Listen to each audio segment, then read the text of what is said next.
Salatullah salamullah ala Yasin Habibillah. Ini nak pergi mana? Nak pergi museum ke? Museum kapal selam. Nak kapal selam. Nak pergi tengok tak? Tengok. Cepat-cepat nak kemas dah ni. Nak balik dah. Nak pergi ke? Nak. Kita boleh naik. Mama boleh naik tak?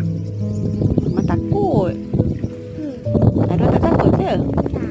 Tak. Mama takut. Abang takut. Ya ke abang takut? Abang Ucu tak.